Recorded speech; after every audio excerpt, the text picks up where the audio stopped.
Shalom, selamat pagi teman-teman dan Bapak dosen semuanya. Perkenalkan, nama saya Marta Rawologi.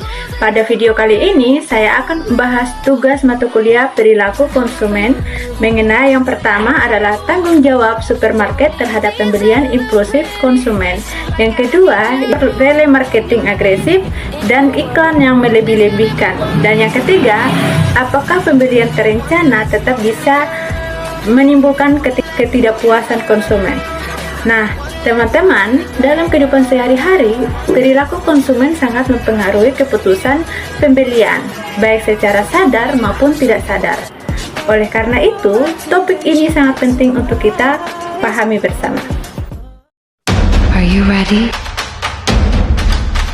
The time has come. Let the show begin. 10, 9, 8, 7, 6, 5, 4, 3, 2, 1, 0. Bombastic side eye, criminal offensive side eye, bombastic side eye, criminal.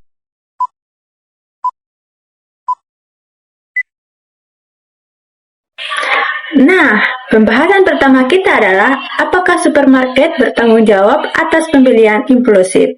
Nah, supermarket bertanggung jawab secara etis karena menggunakan strategi pemasaran yang sengaja mempengaruhi psikologi konsumen atau penataan barang di kasir, aroma, pencahayaan, dan diskon. Namun, konsumen juga memiliki tanggung jawab moral untuk mengendalikan diri. Jadi, saya berpendapat bahwa tanggung jawab tersebut bukan sepenuhnya salah satu pihak, tetapi kedua belah pihak memiliki peran masing-masing. Misalnya, contoh dalam kehidupan sehari-hari, seorang awalnya hanya berniat pergi ke supermarket untuk membeli sabun mandi. Tetapi setelah masuk, ia akhirnya keluar dengan membawa snack, minuman, dan barang lainnya karena tertarik oleh promo menarik. Nah, yang kedua, itu mana yang lebih berbahaya? Telemarketing agresif atau iklan yang melebih-lebihkan. Nah, menurut saya, telemarketing yang agresif jauh lebih berbahaya karena konsumen mendapatkan tekanan psikologis secara langsung dari real time dari agen pemasar. Nah, dalam situasi ini, konsumen sering dipaksa untuk mengambil keputusan dengan cepat tanpa diberikan waktu yang cukup untuk berpikir jernih.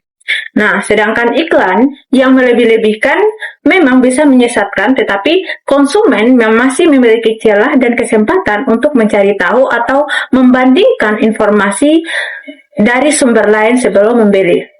Namun, perlu digarisbawahi bahwa keduanya sama-sama dapat merugikan konsumen apabila dilakukan secara tidak jujur dan tidak etis.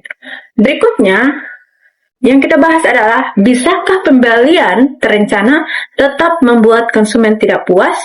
Nah, menurut saya teman-teman, pembelian yang sudah direncanakan dengan matang pun tetap bisa menimbulkan ketidakpuasan di kemudian hari. Hal ini dapat terjadi ketika produk atau jasa yang dibeli ternyata tidak sesuai dengan ekspektasi awal konsumen, baik dari segi kualitas fisik, fungsi, maupun pelayanan yang diterima. Jadi sebagai contoh kasus nyata, mari kita lihat kasus Rina.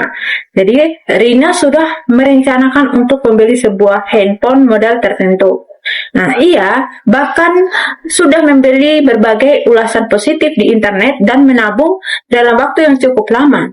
Namun, setelah dia membeli dan digunakan sendiri, ternyata performa handphone tersebut lambat dan baterainya sangat cepat habis.